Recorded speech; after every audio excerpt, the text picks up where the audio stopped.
So, of course, it's a very interesting start to the semester.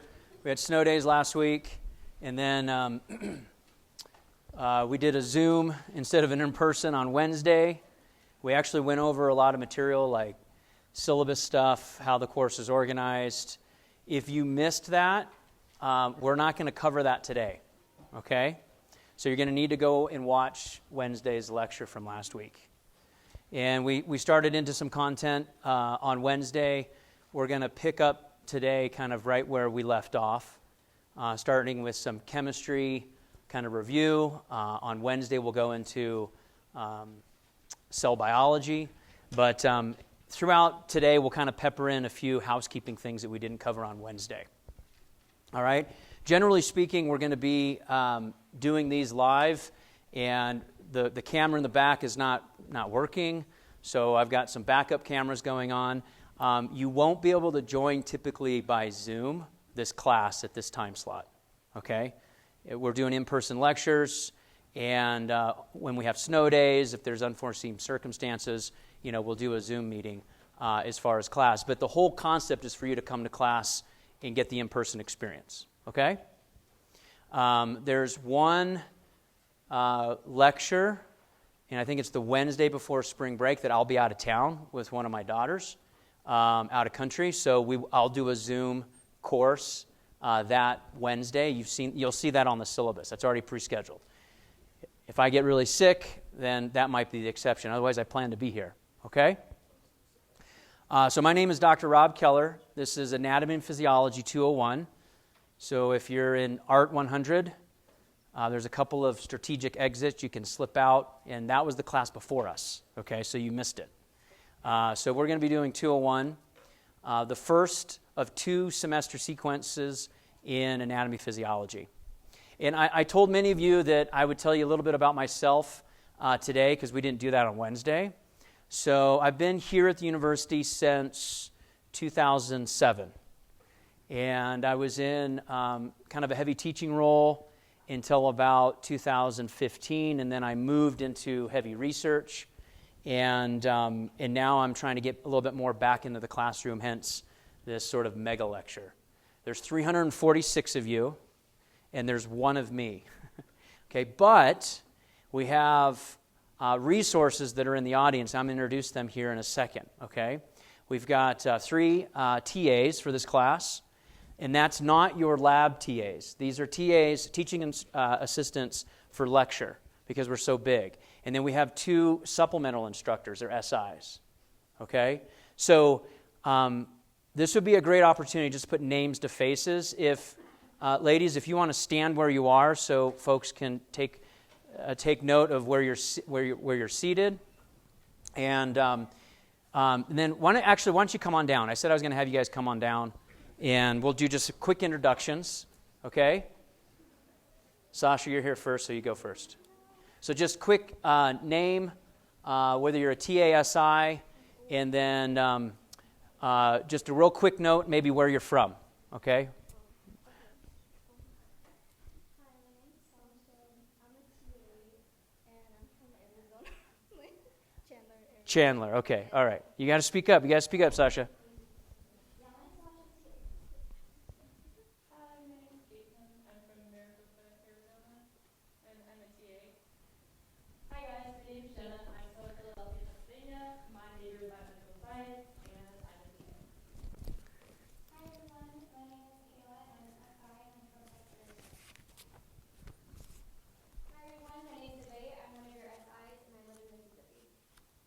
Great. All right, let's give him a round of applause, because who doesn't like a round of applause?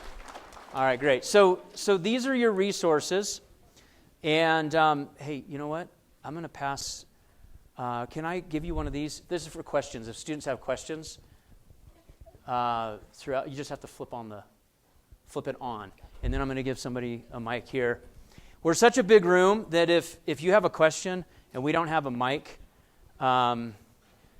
pass that, then nobody can hear it, like in the back if someone asks in the front, or vice versa, okay? So big classroom management. We've got 3 TAs. TAs are going to help you if you have questions like on chapter quizzes, okay, the GRL textbook questions. They're not to substitute for GRL IT, and we'll get into some of those specific circumstances. SIs are going to help you more with like content questions. TAs can do content as well, but that's how I'm kind of dividing and conquering with respect to just the volume of emails that come from you all, okay? If everybody sends me an email once a day, that's a lot of emails, okay? So I have to have some method to help triage the messages. So give us a couple of days. We may respond right away. It may take us a day or two to get back to you, all right? But I don't want you to think it's not because we don't care. It's just there's a lot of you, and we're doing our best to kind of keep up on it, okay? There's a few empty seats. If anybody's trying to add this class, we can add you. We're totally full in lab. I do coordinate the 201, 202 labs. I don't teach those. I just oversee the graduate students that teach them. And so I can tell you we're totally packed. If you need a lecture spot, we've got a few seats you can look around. This is where you're going to take your exams. They're going to be in person. They're going to be paper, okay? You're going to need a number 2 pencil, Scantron, kind of like the old days, all right? So prior to the university, in 2015, I went to a heavy research role, and now I'm trying to get back into the classroom, and that's why I'm with all of you. I still have a research lab here on campus. It's in the WETA building, which is where my office is. And you'll see on the syllabus, I'm going to have office hours on Tuesdays by Zoom and Wednesdays in person in WETA 211, which is the second floor above the main lecture hall in WETA, which we wouldn't fit in. That's why we're here. So you kind of have to walk over to the WETA building, which is like 2 over from the bio building. And Wednesdays I'll be in my office in person. You probably saw that BB Learn announcement, right? Okay, great. My research lab is just down the hallway. I've got graduate students, undergrads. We do a lot of regenerative medicine, tissue engineering type of research. I've done a lot of stem cell therapy in my career. So prior to the university, I grew up in the Valley, down in Phoenix, well, actually in Glendale, and then I went to the U of A to go to school. After my Ph.D., we moved out to San Diego, and then we moved here from San Diego about 20 years ago. And so prior to the university, I actually got recruited out of San Diego to come to Flag, not for NAU, but for W.L. Gore and Associates, and I worked there for about 5 years, okay? So I went really into industry first, sort of the black sheep where I didn't do academia. And in 5 years in corporate life, actually 10 years in corporate life, I really missed the classroom. And so that's why I came to NAU. Okay, so it's kind of like a little convoluted story about who I am. I've got 4 daughters. My wife and I have 4 daughters. My youngest is 13. My oldest is 20. And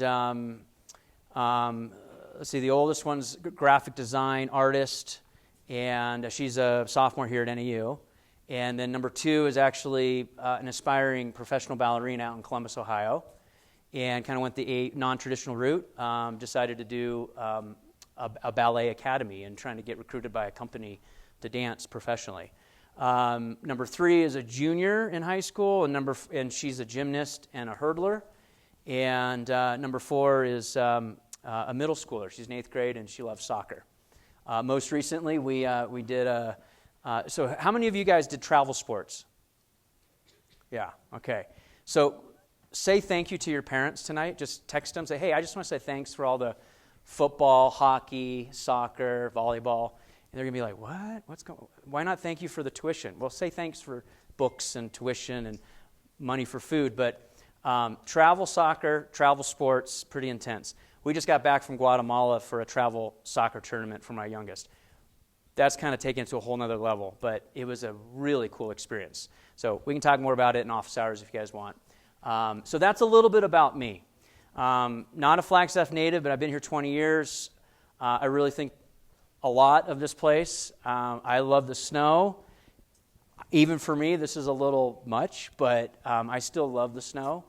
And I love science. I love teaching students and young minds about a field that I get passionate about. I'm still involved heavily in industry, so I kind of have one foot in academics and one foot in industry. I've done kind of a sort of a serial entrepreneur. I've done a lot of startup companies where they spin out, we sell them, they merge, I get out of the way and go on to the next one. okay? My off-campus labs and businesses are up at NACET, by it's called the Technology Incubator up by Buffalo Park. And I think currently there's 4 companies of mine up there. And they're kind of all over the place. Regenerative medicine, device-based companies, even contract research. So that's kind of my world.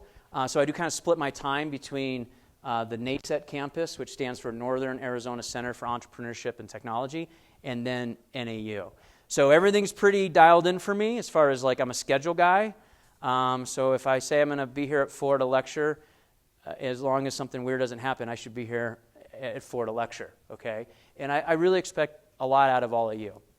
And so let me talk about that professionalism for a second. You know, I want you guys silence your phones. I'd prefer you put them on Do Not Disturb or shut them off. That's what's going on with mine. We got an hour and 15 minutes twice a week, and we have a lot to get into so that you can get excited about the material to go do what you want to do with this. Okay? So just a poll of the class. How many of you are aspiring physician's assistants? Let's just show of hands. Okay. Keep them up. Physicians, aspiring physicians, so you're pre-med. How about nursing? Okay. Wow, a lot more hands went up.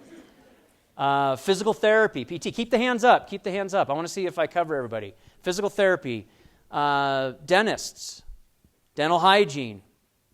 Okay. Research field. Okay, maybe you're undecided, but this sounded cool. Okay. It feels like that covered about 80% of those of you that wanted to participate, which is fine. Okay, I know maybe you're cold and it's late in the day. I choose to teach at very specific time slots, not just because of my schedule, but because of your guys' schedule. I found that 8 a.m. teaching is not a great idea. Okay, I don't get a lot of students showing up. Most of you fall asleep. It's not fun. So we're going to try to do this and make this as exciting as possible. The first week is a lot of review. So it's the biggest challenge because I've got to cover stuff that you've already had that you probably thought was boring the first time. Okay? And you're like, why am I learning about this? So here we are. Chapter 2. Did everybody get the BB Learn announcement of kind of the material that we're covering this week? Kind of my vision of how to do this class? Readings, preview the slides, come to class, really important. Okay? And then your quizzes. All right. Before we go on, a long time ago, I kind of made a deal with my kids because they actually said that they think that I'm not funny. So they helped me construct jokes, dad jokes. Okay, so you guys want to hear some dad jokes before we get going? Okay, all right. So some of them they've written, you'll see throughout the semester. But depending upon what age they were, you can kind of tell about, that was probably like 6-year-old humor. Okay, now you know that, some of them are your age, right? Yeah, I just did that. I'm old enough to maybe be your dad. It's kind of wild. All right, what do you call fish wearing a bow tie? Sophisticated. Very well done. Have you heard about the chocolate record player? It sounds pretty sweet. Okay, all right. What did the ocean say to the beach? Oh, someone's leaving already. Bad joke. No, I'm kidding. I'm sorry. She's like, peace out. What did the ocean say to the beach? It just waved. Man, you guys are so bright. You're going to do well in this class. I can tell this is going to be a great semester. Okay. Let's get into some content. You guys remember this? Periodic table. Let's focus on aluminum. Anybody from England? Aluminium? Let's focus on aluminum. What does the 13 mean? What does the 27 mean?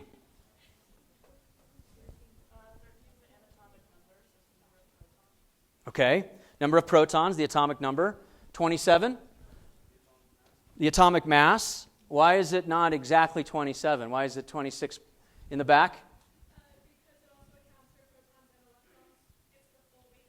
Okay, and in the back?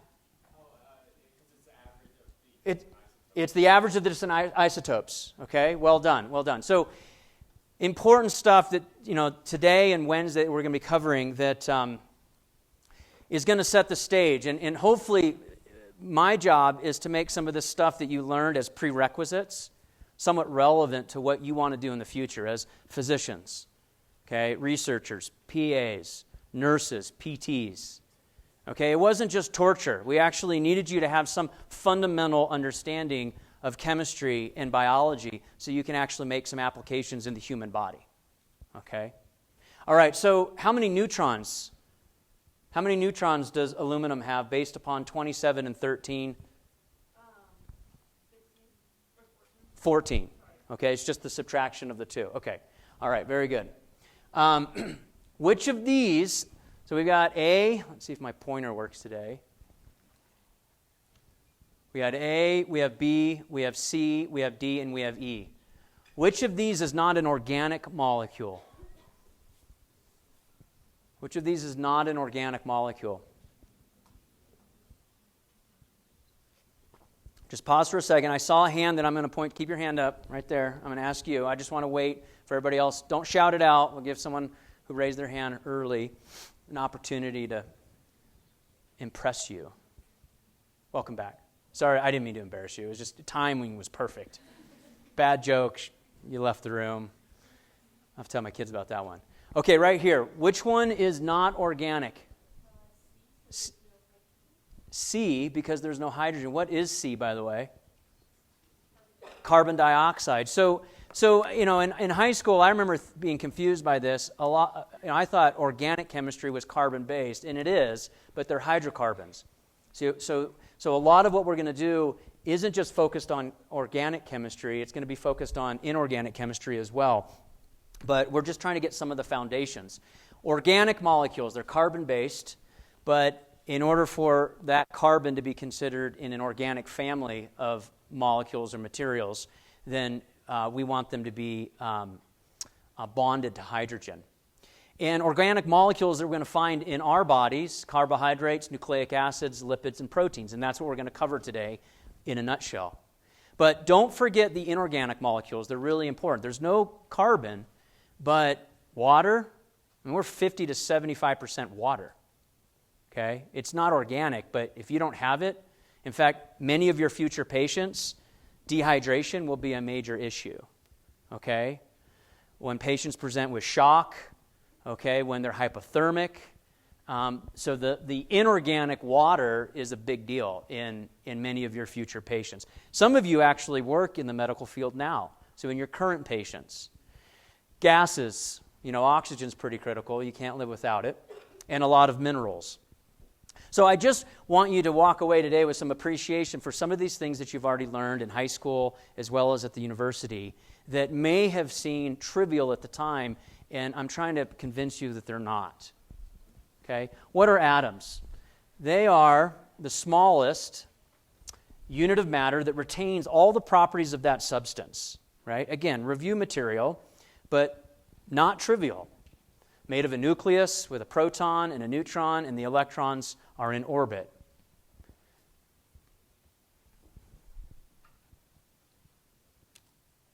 This is frozen. 1 second. Okay. Composition of living things. 96% of all atoms in the body are either oxygen, carbon, hydrogen, or nitrogen. The remaining 4% approximately, calcium, phosphorus, potassium, and sulfur. Let's take calcium, for example, though. We'll talk later in the semester. You look forward in the syllabus when we talk about muscle physiology. Calcium is critical for muscle contraction. It's not in an abundance in the body. You don't want it to be. Actually, we work really hard to store it. We actually have small little bags within the muscle that actually store the calcium. We actually have structures that are throughout the entire organism that are hard. What are those structures that store calcium? Bones. Very good. Okay? Very specifically designed so that calcium isn't freely floating. Okay? It's not organic. It's in low percentages. But again, critical for physiologic function. Some others. If we look at, hang on one second. Calcium is the one example that I wanted to highlight, but there's others: phosphorus, potassium, and sulfur. Now, potassium is critical for muscle relaxation, so it's kind of like the other side of the equation. So all of these are in a homeostatic balance and critical for appropriate physiologic function of this organism that we call a human. Okay. If we look at minerals, inorganic compounds, we talked about calcium, we talked about potassium, but we've got others. Potassium is not the P, right? What's the potassium? What's the potassium periodic table? K. Very good. What's the P? Phosphorus. Okay. We've got others like potassium, sodium, chloride, magnesium, as well as sulfur. We talked about muscle contraction. We're going to look in nerve physiology, before we get to muscle contraction, we're going to look very intimately at the phospholipid bilayer, the membrane potential, and the way that we actually move charged ions. Okay? Critical for sending a signal down a nerve. And we're talking about millivolts. We're talking about very small voltage. Out of the wall here is about 110 volts. Millivolts are 1,000th of a volt. But your body actually conducts electricity in order to get a nerve to fire, to tell a muscle to contract. Okay? So all of these things, even though they're in small components, and for your future patients, a little bit of their ionic balance is out of whack. Can it be deleterious to the patient? Yeah, absolutely. Really quickly. Right? You've heard of individuals, can you drink too much water, Dr. Keller? What do you guys think? Just straight water. Let's say you're an elite athlete, right? Let's say you're climbing Humphreys. Let's say you're actually going backcountry into the inner basin with the snow that we have right now. Are you just taking water? You're just having water? You're putting handfuls of snow in your mouth?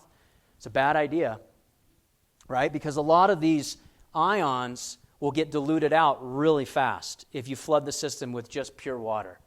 Okay? How many of you are exercise science physiology majors?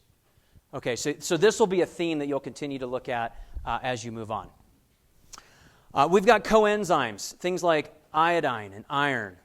We've got gases like O2, CO2, and nitric oxide that we're going to talk about as the semester goes on. All of these have critical roles physiologically in the body. So let's look at water. Properties of water that make it really unique. Well, it's polar, meaning it's hydrophilic, right? It likes itself. It likes water. It has a very unique angle of 105 degrees that creates a lot of partial charges, so it likes to interact with a lot of different compounds. It readily forms hydrogen bonds, and it's an excellent solvent due to its polarity. And just as a reminder, at the bottom here, a solute is a substance dissolved in a dissolving agent, which is the solvent. And then the solution would be the solvent plus the solute. Okay, so the concept that the body is mostly water, 50 to 75%, shouldn't actually surprise you. One thing that I will say, I'll back up to Wednesday, that I mentioned in the lecture, but maybe you didn't catch it or maybe you didn't attend, and I see a lot of you taking notes. I will build my test questions from these lectures. So what I cover in lecture, that's why it's important to be here, okay? It's great that you're taking notes, whether it's on a tablet, an iPad, or if it's old-fashioned pen and paper, pencil and paper, whatever works for you. But this is where I build my exam questions from. The quizzes are from the textbook, and the textbook's going to focus on slightly different things. And together, you're going to get a very comprehensive exposure to 201, okay? All right, so we'll continue on with water and the hydrogen bonds. And so you can see on this slide, we're actually not talking about a covalent bond like what you have between the oxygen and the hydrogen molecule from the water molecule itself. We're actually talking about a very weak bond that goes from one water molecule to another, which is one of the reasons we have surface tension of water, as you remember. Now, these hydrogen bonds, let's pause here for a moment, because while they're weak, so I've said things like small abundance, low percentages, not organic, all very important.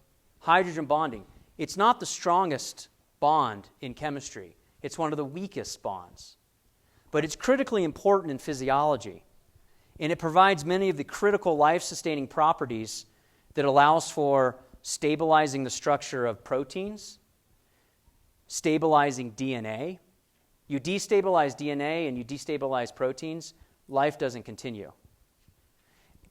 In establishing sort of a framework by which the cell can operate. We'll see that more on Wednesday, okay? So again, while these forces are small, they're not trivial.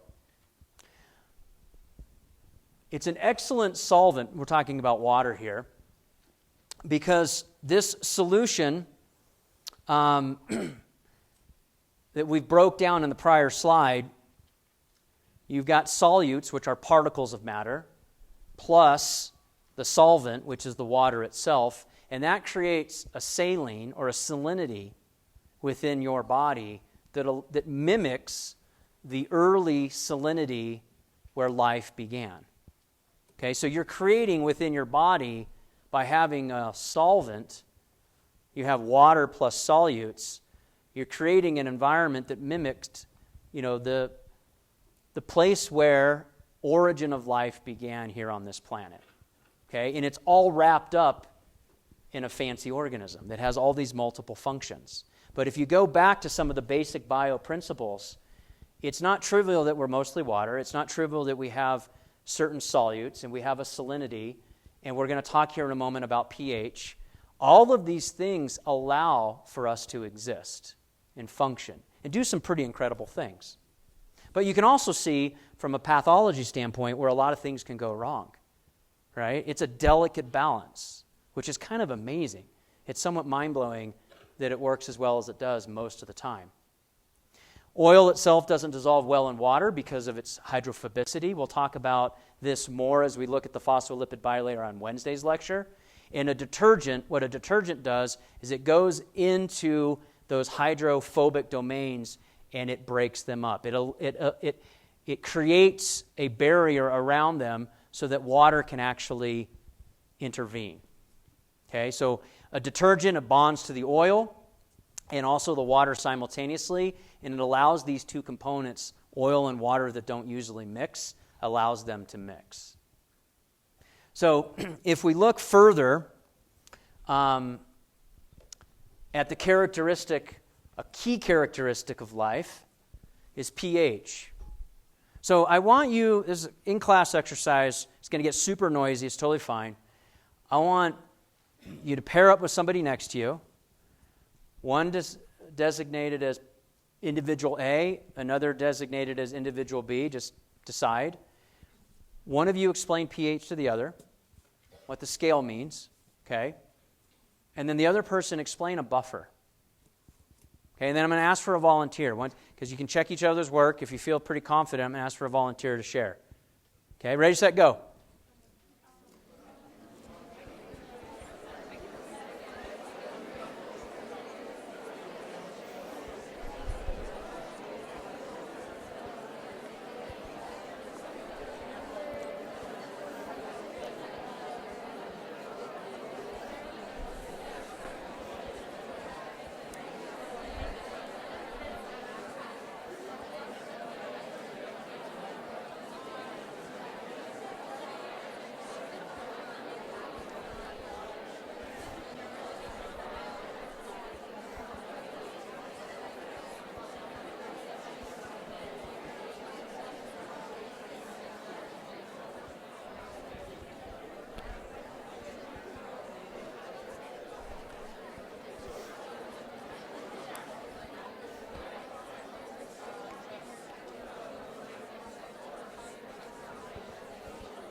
All right. Where's our microphones? We got one here. Let's pass it back. I need a volunteer. A team volunteer. pH explanation, and then buffer. Oh, no one's that confident, huh? I know, it's day 2 of class. Aha. You can do buffer. Okay, we'll work backwards. I believe. A buffer is what you can combine with, so say you have something super acidic, you combine it with something basic, it neutralizes it. And so it's kind of the opposite end of the pH scale. Okay. So if you combine an acid and a base together? Yeah, so like the buffer is whatever you would combine to neutralize. To neutralize, okay. I agree. I'm going to add a few more. Anybody else want to add to that? I agree. I think there's a few more details we can add. You got to shout loud unless I'm going to get that microphone to you quickly. Do you want to help me out? Sweet. Thank you.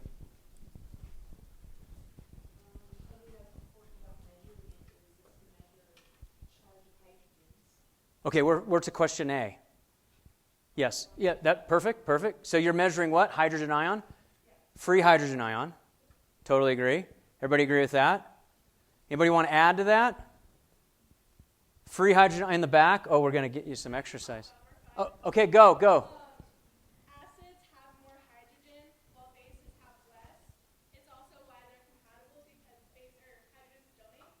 Acids donate hydrogen to bases and neutralize them to become neutral, which is at 7. Okay. And you don't need a microphone. You're right. Well done. You broadcast well. Okay, so we'll add to that. So yes, it's a measure. The pH scale is a inverse logarithmic scale. Let's start there. Okay? It's an inverse logarithmic scale. And it's a measure of free hydrogen ion in a solution because they like to donate protons. Okay, so I kind of put together a few of your pieces and then added a little bit more. All right, so that's how we would ask it on the exam. Hint, hint. Buffer. It's a combo of an acid and a base.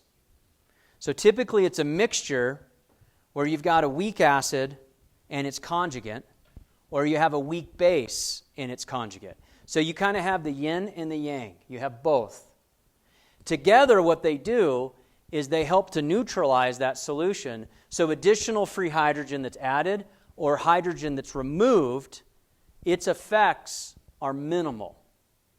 So a buffered solution, if you spike it with more acid, won't change much in its pH. If you spike a buffered solution with base, say sodium hydroxide, it won't increase quickly because it has conjugated an acid and a base already as a pair.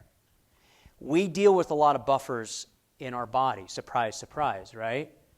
Because we want to make sure that if you have severe exercise and you're cranking out a tremendous amount of lactic acid as a byproduct of glycolysis, you're like, oh crap, that word again, right? And there's a lot of free hydrogen ion that's produced from glycolytic burn to produce ATP.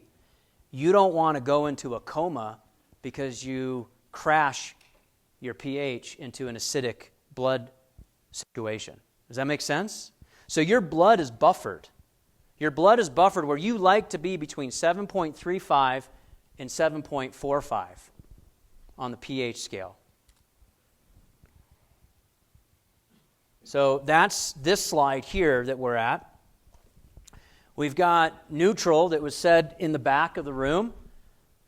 We've got neutral right about 7. We're at about 7.4 as a blood pH.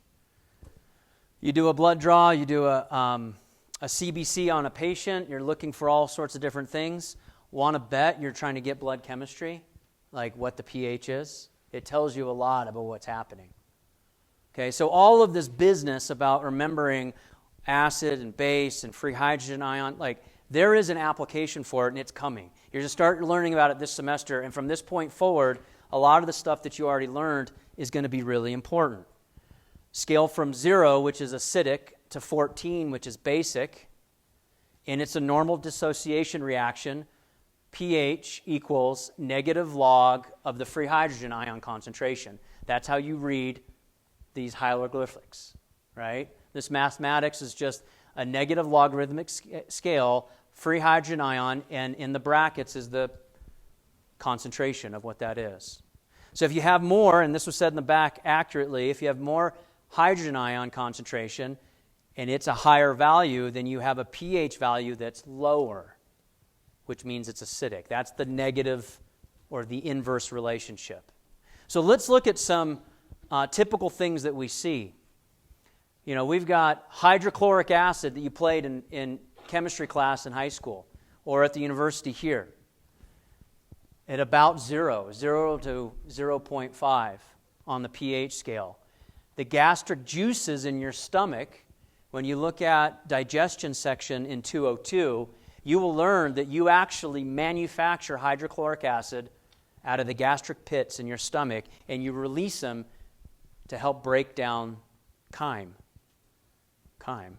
That's broken, masticated food. Food that you chew up and you swallow, it gets into the stomach. We now call it chyme. And there's hydrochloric acid, no kidding, free hydrogen ion, free chloride ion. They like to find each other in the stomach, and they make hydrochloric acid.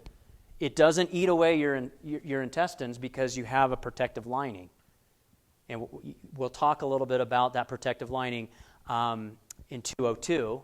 We'll allude to some of those protective linings when we look at skin in this class, right? Because you want some of the same types of things with your skin as it influences or interfaces with the outside environment, which can be very harsh.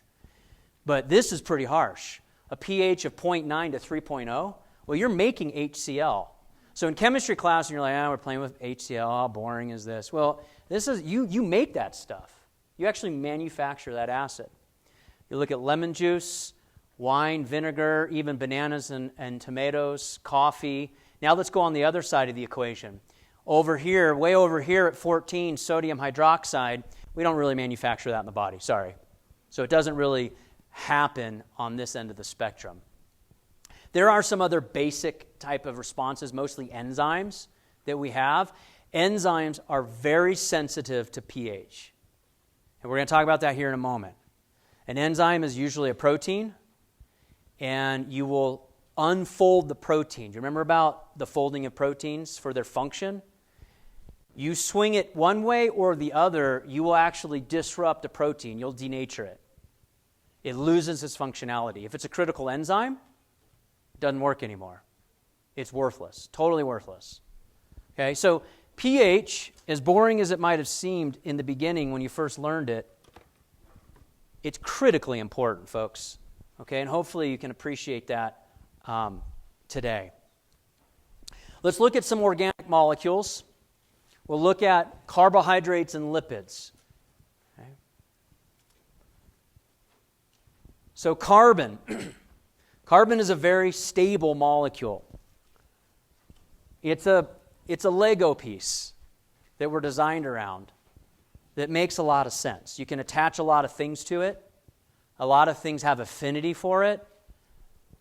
It's well organized, kind of in a triangular-looking structure. Okay? Now think about this. I know this isn't engineering, but I'm a bioengineer by background and a physiologist. My PhD was actually in physiology. All my research is bioengineering. But from an engineering standpoint, I'll give you an example. How many of you have been in your attic or your parents' attic? What do you notice about architectural shapes that are in trusses? What form are they in? A lot of triangles, right? A lot of these triangular angles because it's a very stable structure, mechanically speaking. Okay? We're built pretty tough. And because this carbon, these are 4 different model depictions of the same exact thing. CH4. 1 carbon, 4 hydrogens. Okay?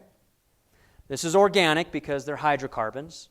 And this is the basic building blocks of how we're designed. 4 covalent bonds, they readily bond with other atoms, and functional groups will readily attach. So you can see up here on the upper right, we've got sugars that like the hydroxyl end group. We have fats, oils, steroids, amino acids right here. And these all like the CH3 methylation. Carboxy terminals, amino acids, sugars, and proteins. Amino groups, NH2, amino acids and proteins. So your proteins are either going to have like a carboxyl group or an amino group. Phosphate groups, H2PO4, nucleic acids, and ATP, adenosine triphosphate, which is the fundamental energy that we use in our body. Okay? So there's a lot of basic chemistry happening here, and we don't exist without it. Okay? So now let's take this a little bit further today as we look at how carbon forms chains or rings or what we call macromolecules. It's a Lego piece, and now we're going to start building more sophisticated things using this fundamental building block. Like monomers that are attached together. Mono meaning singular. They attach together, they make a string or a chain known as a polymer. The storage form of the monomer glucose is glycogen. That is basically thousands of glucose molecules that are strung together like think of like a gold chain necklace. All these links. Unclasp it and stretch it out. That's glycogen, the storage form of glucose. And each one of those links is a glucose molecule. And glucose is a very simple sugar. It's a monosaccharide, right? Or a monomer. You guys understand the nomenclature? Monomer, monosaccharide, single structure. Now, when we actually want to polymerize or make many of these, we use what's called this dehydration synthesis. So on the dehydration synthesis on the left side of the screen, you can see that we've got monomer 1 plus monomer 2. This could be glucose plus glucose. The OH groups interact. Some basic chemistry happening. The oxygen drops one of these hydrogens, right? Finds the other hydrogen bond. You spit out water, and we call this a dehydration synthesis because this dimer, which is two glucose molecules or 2 monomers, lost water in the reaction. That's why it's a dehydration synthesis. You just dehydrated it. Make sense? The opposite, when you want to break this down, this dimer, now you take the glycogen, you need energy, you want to cleave it, you digest it by hydrolysis. That's digestion. That's the opposite. So we can go in either direction. You want to store energy, you make glycogen. You add chains. You want to liberate energy, you cleave the chain, you release the glucose, you run the glucose through glycolysis. If you have oxygen, you can send it through oxidative phosphorylation and get more ATP. You guys remember that? I'll have a slide at the end just to refresh you, but this is important stuff as we move on. So let's keep this theme going with respect to carbohydrates and how they work. You can see this OS, CH2O, to the N. The N just means you can take that out infinitely. It could be a CH2O and you have 3 of them, or 4 of them, or 5 of them, right? It's just a mathematical notation that this could be in any number of these CH2Os repeating, okay?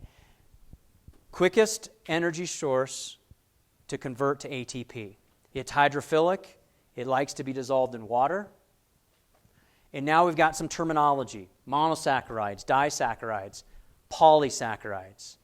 Saccharides is just a fancy term for sugar. But those are carbohydrates. They're energy sources. So if we've got our monosaccharide, and you can see you've got the C6H12O6, these are monosaccharides like glucose, fructose, and galactose. We've got disaccharides. 2, di is the prefix. Sucrose is the combo of glucose and fructose. Lactose, a lot of times you find this in dairy products, is the combination of glucose and galactose.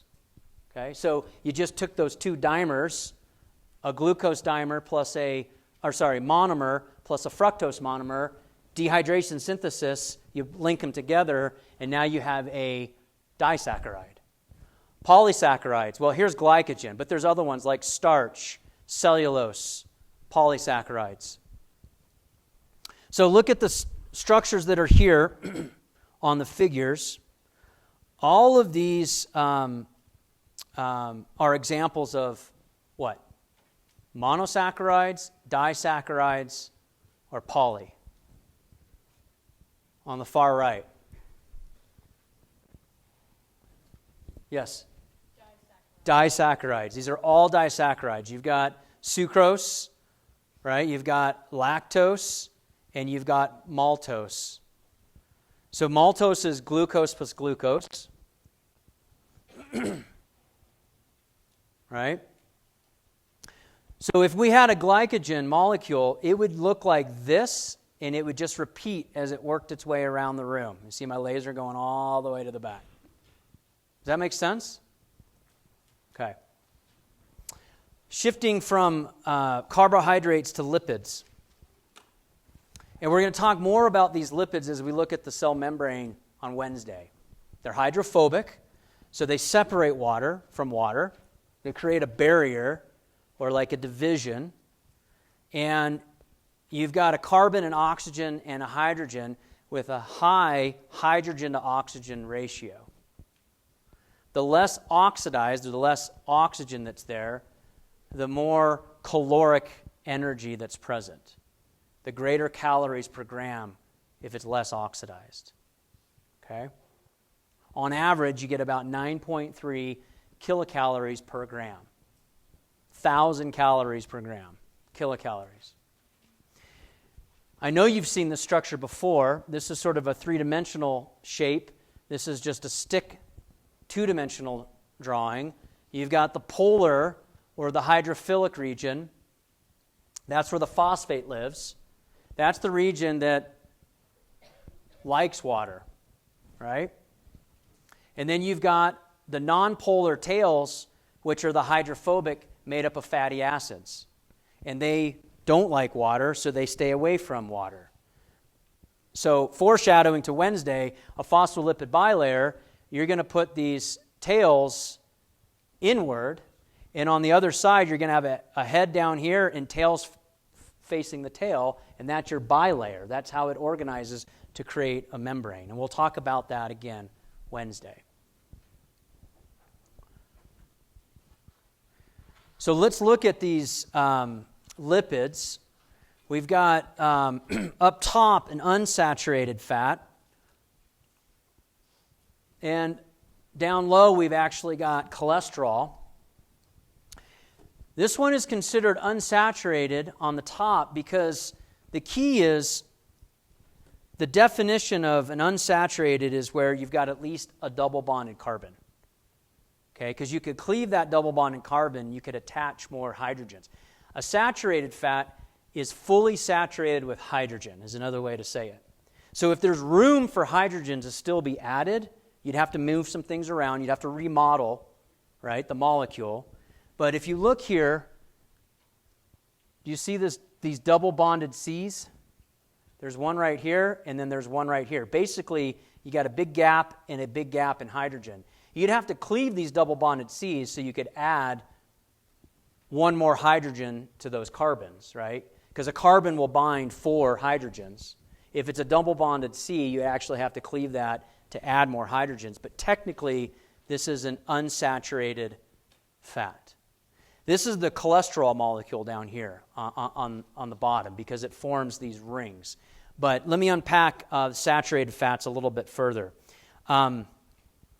So a saturated fat, like I said, has as much hydrogen as it can carry.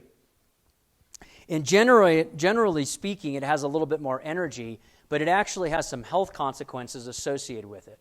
Saturated fats can encourage a lot of low-density lipoprotein or a lot of cholesterol accumulation in patients.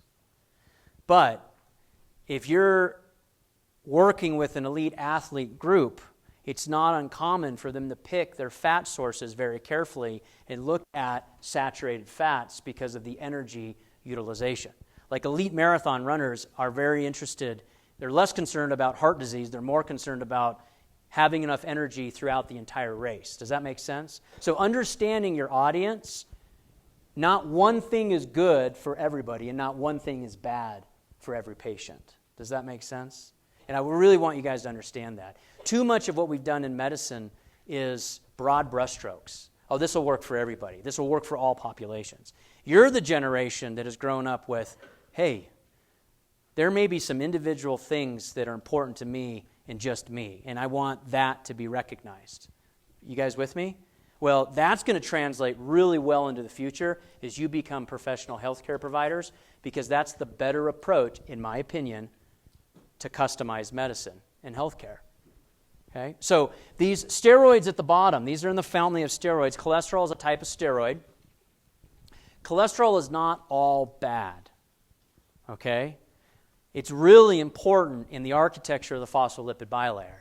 But free cholesterol and free fatty acids in the bloodstream over time in a patient for decades can lead to deposition in the vascular system. And we'll cover that more in 202. But again, generally speaking, cholesterol in appropriate amounts in a diet is not a bad thing. It's not all bad, okay? You need it in order for cell membrane generation. But these steroids are 4 rings, cholesterol being a base molecule, and you manufacture, here's the problem that we see in middle-aged to older patients, okay, and I put myself in this category now, is you synthesize about 85% of the cholesterol that you need. So you only need to supplement from your diet about 15% on average. So you can see where a lot of potato chips and fast food and high-fatty diets can be problematic in a lot of patients, okay? Because you can actually make about 85% of what you actually need. Okay. Triglycerides, phospholipids, and a funny term known as eicosanoids. Phospholipids. Phospholipids are neutral fats consisting of a glycerol and 3 fatty acids. And here's a point at which I want to kind of discriminate between oil versus fat. Okay, so this is a rather arbitrary term, a fat and an oil, but triglycerides that are liquid at room temperature are typically referred to as oils. And triglycerides that are solid at room temperature are traditionally referred to as fats. So you can look at like Crisco versus canola oil, or vegetable oil versus Crisco. Does that make sense? One's a fat, one's an oil. Bacon grease, right? That's a fat. At room temperature, it solidifies. Okay? Vegetable oil, canola oil, a lot of these cooking oils, they're all triglycerides. They're a neutral fat, but they have a different form at room temperature based upon their transition state. Phospholipids. This is a picture of a phospholipid in the upper right, kind of taken out of that prior slide. You've got the nitrogen-containing group up top. You've got a phosphate group, the glycerol molecule, and then the fatty acid. So a phospholipid is kind of combining some of these basic units that we've been talking about.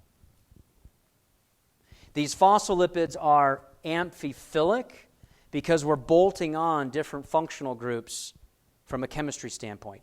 Amphiphilic as a terminology means it has a hydrophobic and a hydrophilic region. It has a region that likes water, has a region that doesn't like water. Again, back to the phospholipid bilayer that we're going to talk about. Now, eicosanoids. Eicosanoids are fun, is a funny term, but especially in medicine, you're going to work a lot with eicosanoids. Prostaglandin is an example. It's secreted in almost all tissues. It has a functional role in inflammation, blood clotting, hormone secretion, labor contractions, the control of blood vessel diameters, whether they're dilated or contracted, and the list goes on. These eicosanoids are 20 carbon compounds. They're made up of a 20 carbon backbone. And you actually manufacture these eicosanoids from the phospholipid bilayer. You actually take phospholipid bilayers, you pull out of the phospholipid bilayer a base group known as arachidonic acid, or it's abbreviated AA, big A, big A. Okay?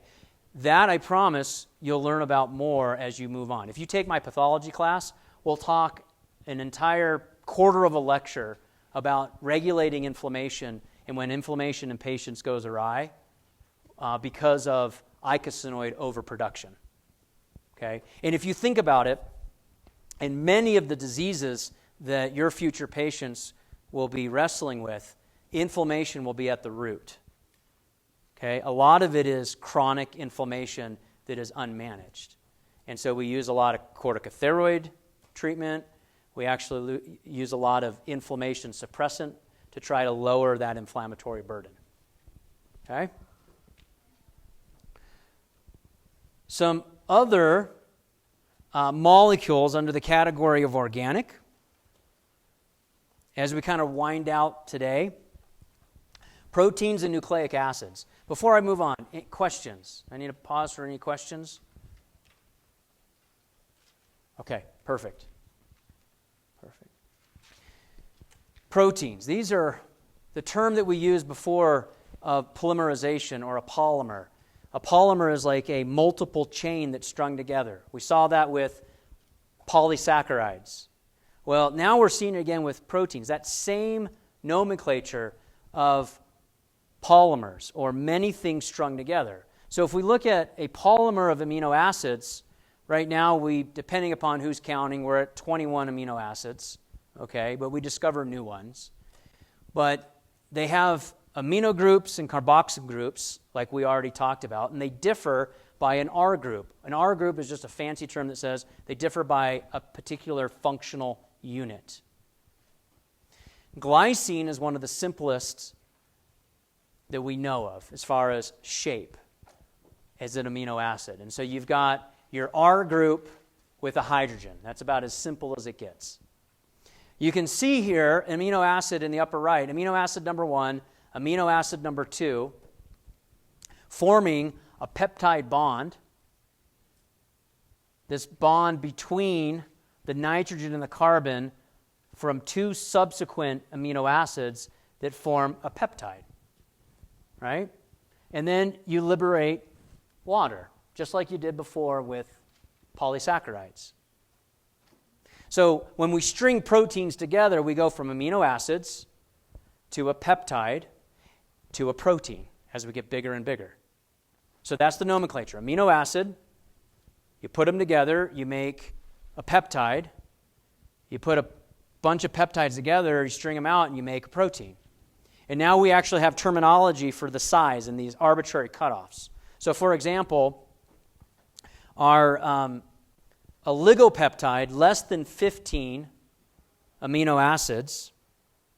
An example would be oxytocin. How many of you are familiar with oxytocin, just terminology-wise? What does it do? What does oxytocin do? It helps our brain recognize a connection and I'm pretty sure love. I guess love, for sure, love, because it's kind of tied to labor and breastfeeding. Okay, so oxytocin actually stimulates uterine contractions. Okay, that's a very important oligopeptide. It's small, but trust me, if a woman is 9 months pregnant and they're not moving forward with labor, they want that 9 amino acid oligopeptide badly. And we actually have a synthetic version that will drip into patients known as Pitocin. Okay, so we've manufactured a synthetic version to get that mom kind of over the threshold and start labor contractions. Again, so oligopeptide example, oxytocin, 9 amino acid sequence. Here's a 39 amino acid sequence, which is greater than 15, so it's a polypeptide, but it's not a protein. Okay? ACTH is the abbreviation. ACTH, all in capitals, adrenocorticotropic hormone. Adreno, A-D-R-E-N-O, corticotropic, C-O-R-T-I-O-C-O, T-R-O-P-I-C. Adrenocorticotropic hormone. That's a 39 amino acid sequence that's released from the anterior pituitary, which is in the brain, okay? And its function is to help stimulate corticosteroid release, okay? To help manage general inflammation in the body. Pretty important. Proteins. If I asked about important proteins, you all could probably name some. Tell me about some important proteins in the body. Bigger than 100 amino acids. Hemoglobin? Yeah, that one's pretty critical. Carries oxygen. I would agree. How about collagen? Right? It's like the most abundant protein in the body that keeps you together. Elastin. Fibronectin. Keratin. Right? Everyone grab your hair. Like mostly keratin. Right? Some of your keratin looks great today. Some of you are windblown like me, right? Wow, man, it was windy when we got in here. Okay, let's look at protein architecture, and then we're going to talk about disrupting it as we wind out today, okay, in the last 14 minutes. Levels of protein structure. We've got primary, secondary, tertiary, and quaternary. Honestly, folks, much of what we're lecturing on today and Wednesday is all review.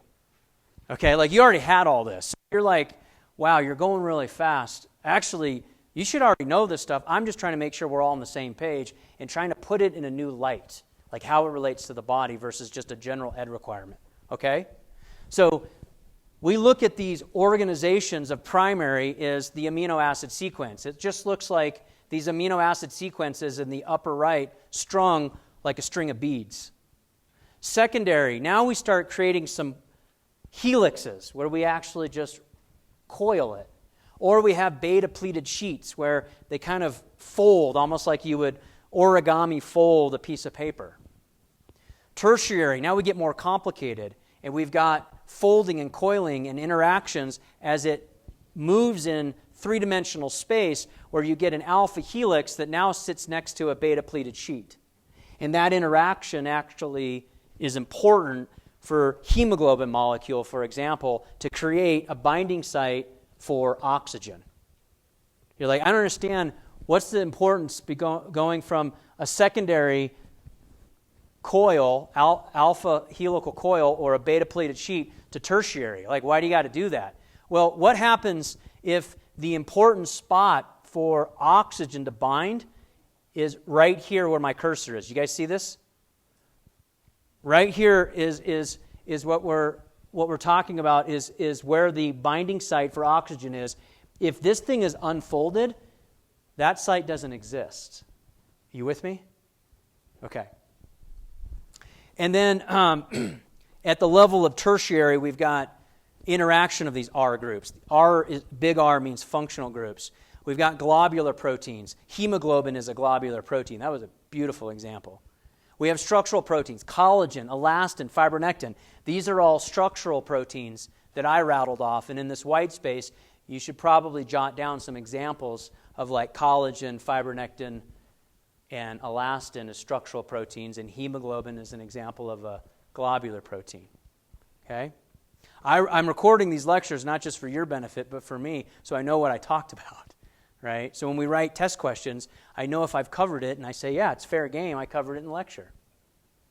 Quaternary, now we've got 2 or more polypeptide sequences in a quaternary architecture. Okay?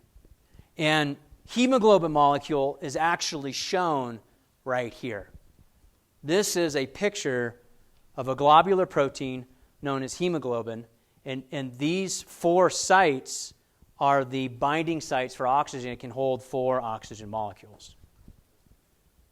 So again, the theme today, I know I'm beating it into the ground, is this basic chemistry and basic biology is very applicable to the physiology that we're going to be covering in this semester. So let me ask you this question. I want you to identify each level of structure. That's what that says, because I've got the... see if I can minimize this. No. I don't think it moves. There it goes. Identify each level of structure. So let's give you a second here to write these down. Okay? Should be very straightforward based upon what we talked about. And then let's go backwards. What's this one? Quaternary. What's this one? Primary. What's this one? Tertiary. Secondary. Well done. Okay. Now, what happens when we disrupt these or we change them? So, for example, conformational changes that we're going to talk about this semester. This is that phospholipid bilayer that we're going to cover more in depth on Wednesday, right? We've got phosphate groups out, we've got the hydrophobic tails pointing in, and we have a transmembrane protein that's stuck right in between.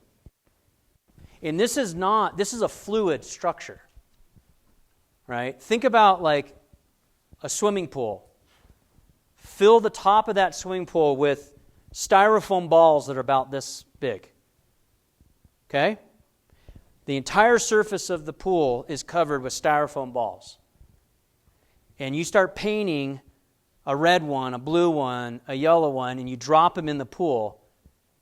And you could take the blue one and move it from the shallow end to the deep end of the pool. It would stay in the same plane, but it's fluid. That's how your membranes behave. So these proteins that are here don't just stand in one spot. They can actually move. Some of them are anchored to the cytoskeleton, to the architecture, but some of them actually can move. Okay? Many of them have holes through them. They're proteins. They're in a quaternary architecture.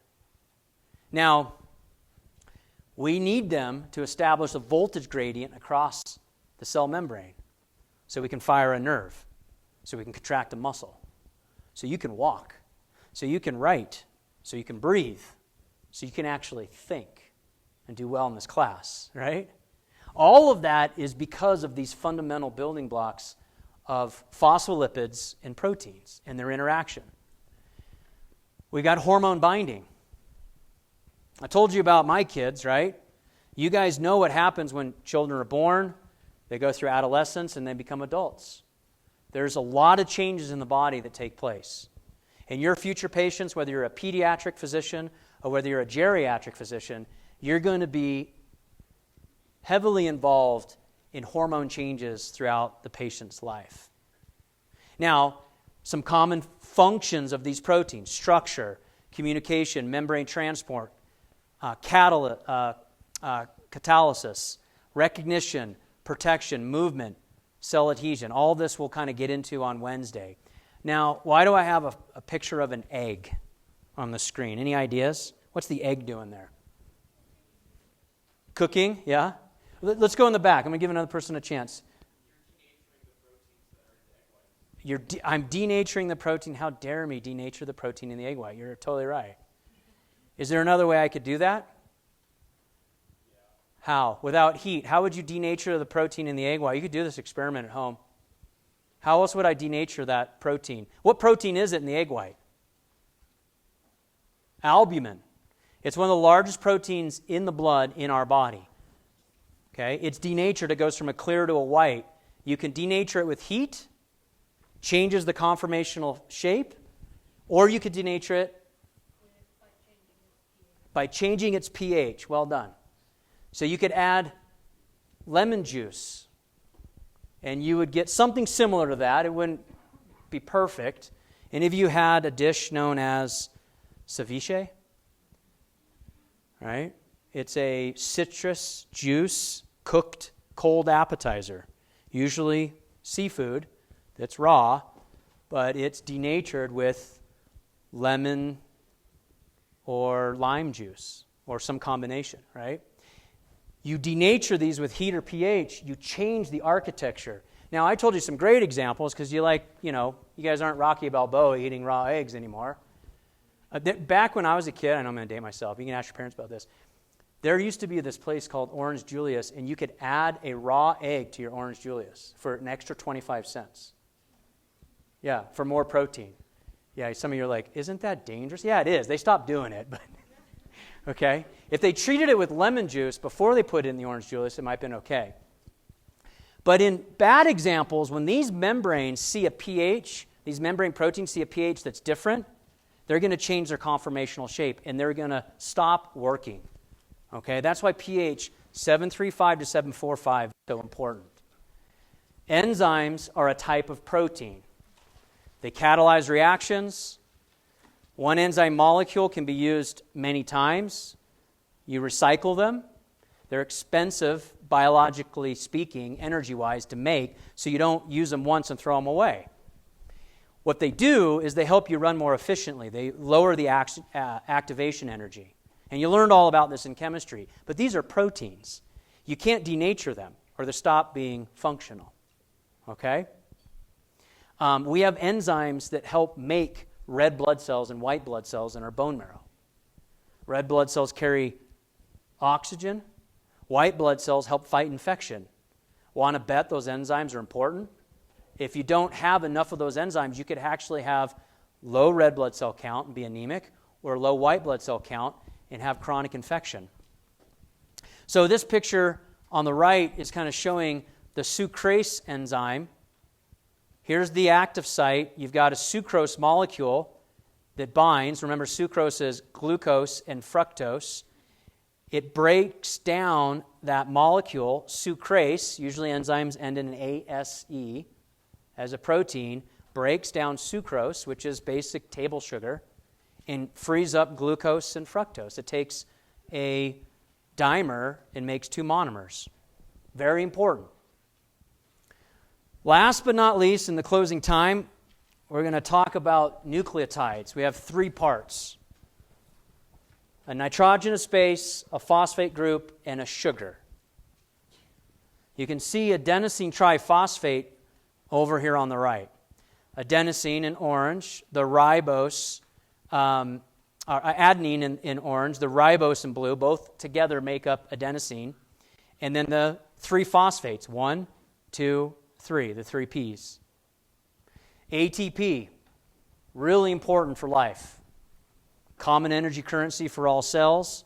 Very unstable bonds. We're going to see how ATP is recycled when we look at muscle physiology and we talk about contraction. Okay? When we do, I'll flash back to this and say, hey, this is synthesized in the mitochondria. Why is it important? What's so important about ATP? And you'll know it's either glycolysis or it's aerobic respiration. Now, I am not going to ask you about the number of ATP that's cranked out.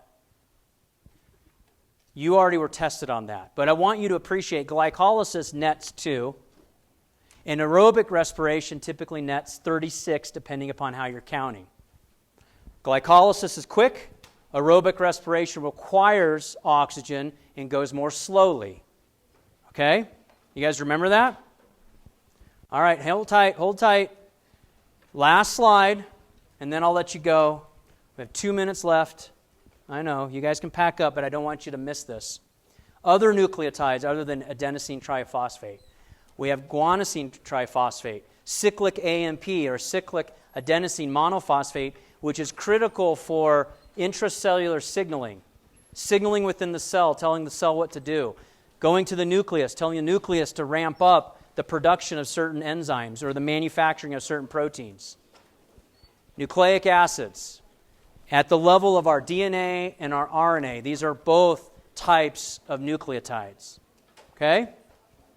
Questions or comments from today? If you have anything housekeeping-wise, come on up and see me. Otherwise, have a great Monday evening, and I'll see you guys on Wednesday. Hi. A second.